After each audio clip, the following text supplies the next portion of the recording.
How's it going, everybody? Welcome to another iteration of Tactical Tuesday. My name is Dr. Robert Gertborn, physical therapist and owner of Ascent Physical Therapy here in Long Island, New York, bringing you today's post from my new location. I'm not going to show it to you yet. I'm not ready. I'm just not ready yet to show it to you because there are things that are coming down the pipe. There's new furniture that needs to come in here.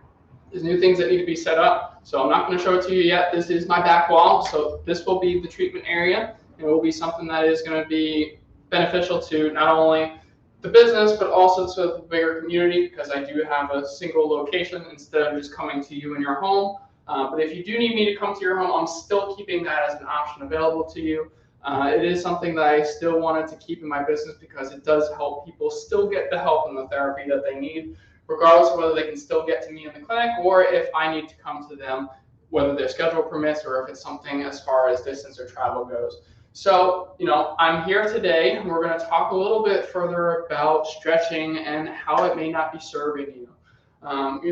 We talked about stretching a little bit in the past and how it can be helpful, especially when applied in a dynamic warm-up for running in sport. And that's basically what it's for. It's for a warm-up, it's for an active recovery. It can be helpful with improving length of muscles when we're working on injuries or working on different tightnesses or imbalances that we're doing. But that's the point too.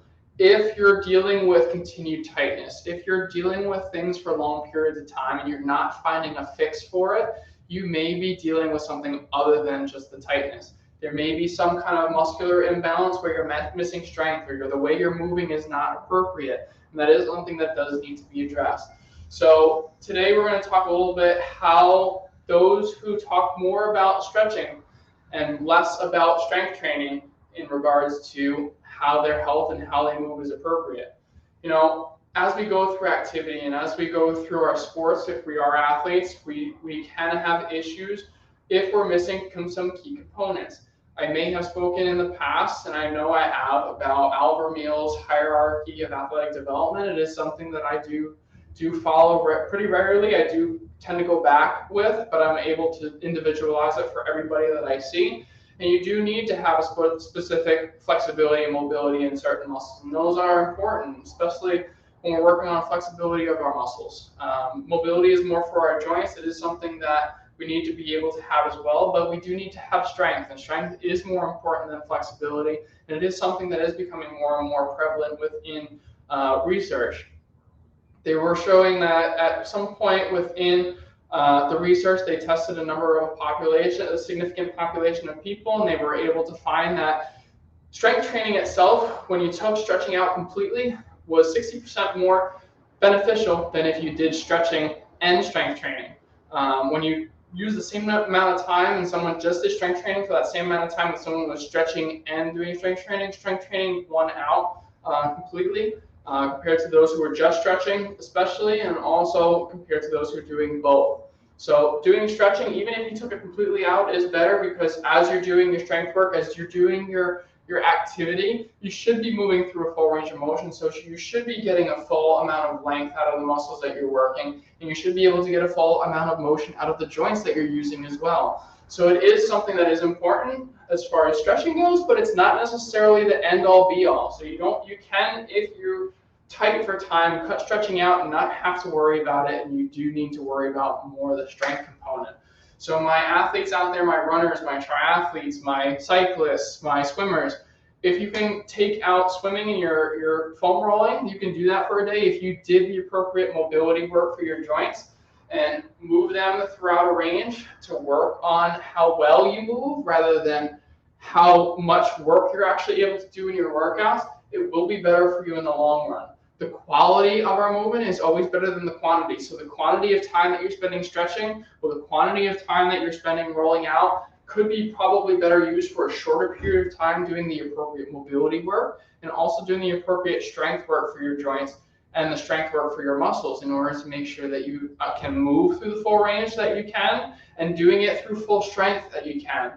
When we do active workouts with our clients, when we're first initially working with them, especially after surgery, where we're using what we call isometric contractions. Those are contractions that if I am going to push my finger down, I'm going to have something hold against it. I'm going to push it. That's an isometric contraction. It's not moving, but I'm activating the muscle in order to actively to do something, to move it, to activate the muscle. But that only works within 5 to 10 degrees of either way. So I can get 5 degrees of strength back here, but I can also get 5 degrees, I can get strength over here by just doing my finger straight up and just doing that. Each time that you go further through the range, you need to strengthen in that range too. If you're only doing squats, for example, and you're only doing them through a partial range, you're only going to be strengthened through that partial range. The same thing goes if you're doing an overhead reach. If you're doing any overhead strength training, if you're going to do it, if you're only going to do it through a partial range because your lats are tight or your shoulder joint is not mobile, then you could be having issues as far as your strength when you go further overhead if you're trying to. The same thing goes if you're not strength training overhead to lift something high into a cabinet. You're not going to be able to lift an object into a cabinet. You may compensate. You may try to use your legs. You may try to use a different kind of funny way of doing it.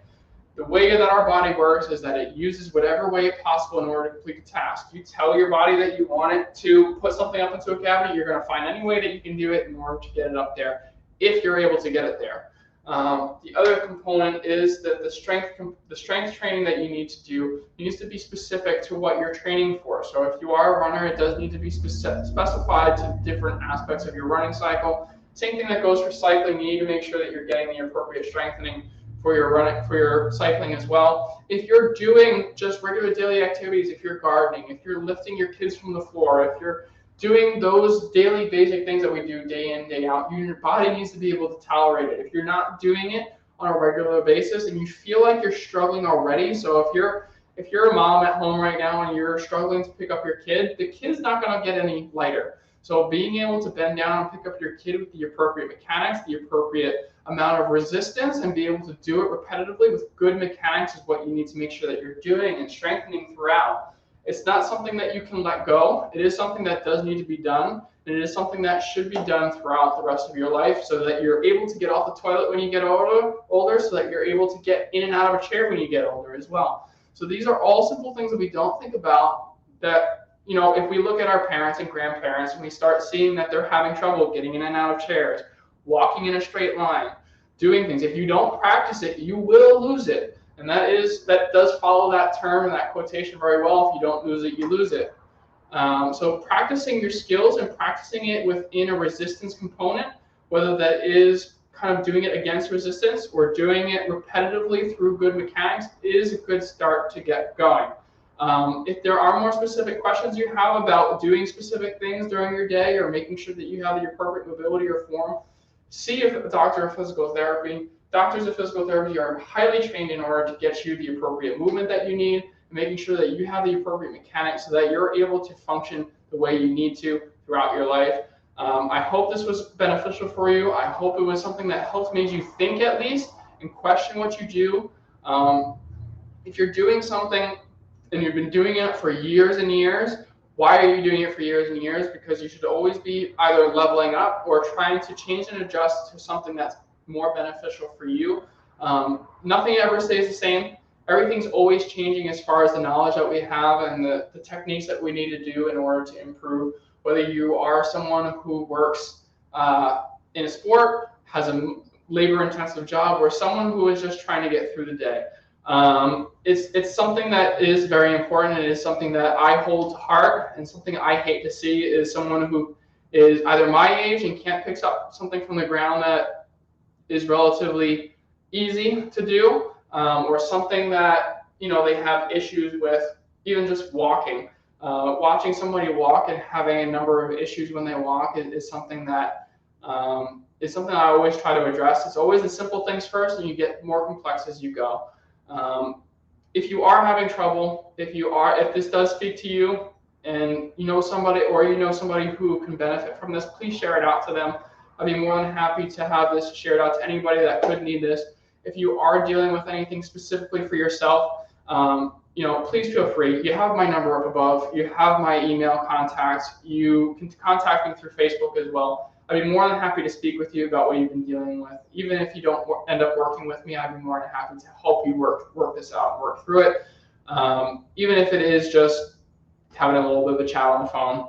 That is something I always like to do. I always like to offer the community a little bit of an opportunity in order to speak with a medical professional that is willing to sit down and listen to them and be able to hear their worries and hear their story, so that I can not only take it for what you're dealing with and help you, but I can help other people more. So I hope this is helpful. And again, reach out to me. Don't worry about bothering me. I'm here for you. This is what I do. This is what my business is here for, to make sure that you get the help that you need. If you need anything, please feel free again. Reach out to me. Until next time, I'll see you guys next Tuesday. Have a great evening.